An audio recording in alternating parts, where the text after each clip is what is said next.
Laurent Mariotte sur Europe 1. Alors, vous le savez, à la table des bons vivants, on aime conjuguer la solidarité et la bonne chère.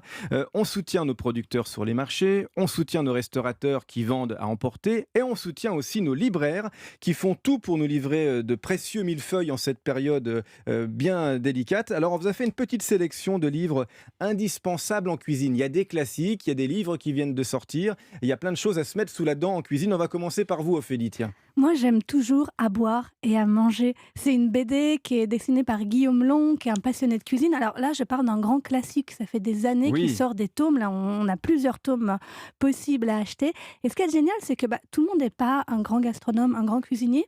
Et lui, il part vraiment de la base et il raconte des histoires. Donc, vous pouvez tout à fait lire la BD au lit et le lendemain, l'appliquer en cuisine. Avec des choses tout aussi folles comme il croise un chef cuisinier avec qui il s'entraîne à la piscine et le type le méprise sur l'omelette. Il lui dit ah, tu crois vraiment que c'est aussi simple de faire une omelette? Et oui, mais non, enfin, il y a plein de choses à faire. Il faut tourner la fourchette de telle façon et tout. Donc, c'est très drôle.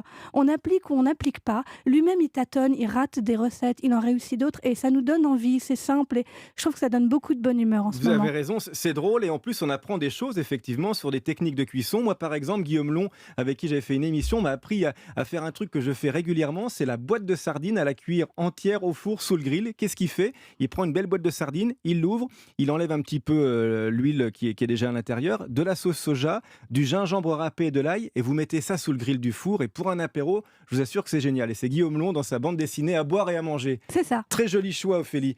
Mon cher Olivier. Eh bien moi, je profitais du fait d'avoir un peu plus de temps pour faire quelque chose que je ne fais jamais, c'est de la pâtisserie. Et je suis pas très bon, je dois vous l'avouer, en J'ai cru que c'était pâtisserie. manger des légumes. Non, c'est la pâtisserie. Oui, alors ça, Vous allez être obligé, là, hein. régulièrement. Mais la pâtisserie, j'avoue que souvent, je prends le prétexte que j'ai pas le temps. C'est méticuleux, c'est pas instinctif, ou en tout cas, il faut déjà avoir un sacré C'est niveau. précis, ouais. Et donc, je suis tombé sur un bouquin qui s'appelle La pâtisserie de référence de Jean-Michel Truchelu et Pierre-Paul Zayer. C'est une espèce de bible qui permet même à un incompétent en pâtisserie comme moi de réussir des choses. Alors, faut pas exagérer non plus, mais en tout cas de s'attaquer aux bases.